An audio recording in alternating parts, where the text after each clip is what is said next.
I know how to fix boxing. Boxing can come back to mainstream prominence and have all of its problems fixed with one move. Netflix buys DAZN. Why would Netflix do this? Why wouldn't they? Look how successful real boxing has been on Netflix. Not the Jake Paul stuff, real boxing. Canelo Crawford, 41 million people watched. Nothing on television or streaming is getting that kind of audience, except maybe the Super Bowl and maybe NFL Conference Championship. Even a women's fight, Katie Taylor, Amanda Serrano, got 6 million. That's almost NBA Finals numbers. This means the potential advertising revenue alone would make this worth it for Netflix. Advertisers would be tripping over themselves to be able to reach an audience of that size you can't find basically anywhere else on earth. Now, we all don't love ads in our boxing, but they can run it between fights on the undercard. They can run it during early rounds on those undercard fights. They can have sponsorships, put logos everywhere. FanDuel and DraftKings will be fighting each other to be the official sportsbook of Netflix boxing. You can also advertise your own shows in front of a massive audience all at once. And this is perfect for Netflix's goals because while Netflix has conquered the United States, 1 in 4 households has it, it's still trying to grow globally. Meanwhile, for boxing, it's the opposite. Boxing has never been less popular in the United States, but is booming internationally.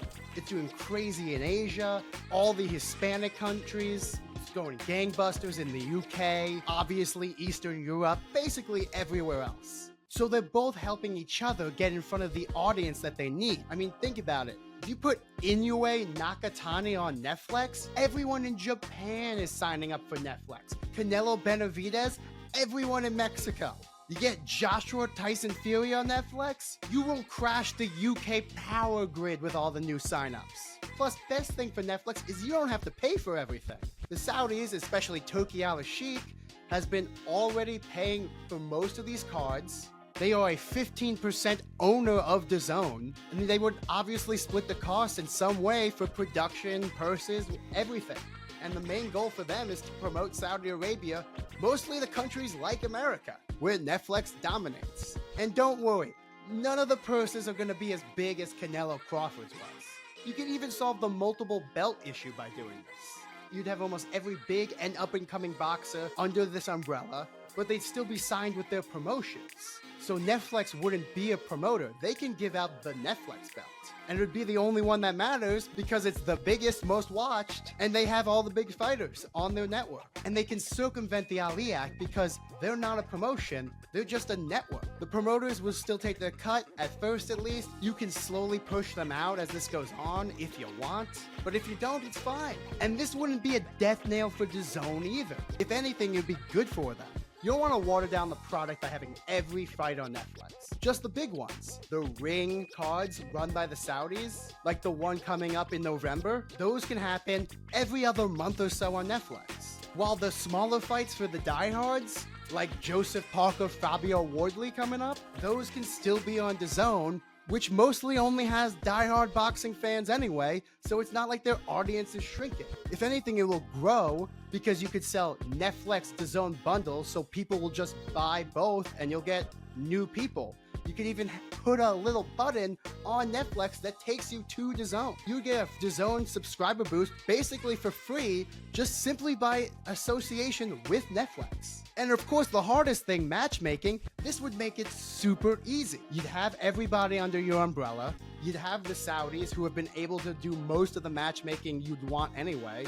And you'd have the leverage over the fighters. If they don't do the matchup that you want, you'll put their fight on DAZN instead of on Netflix.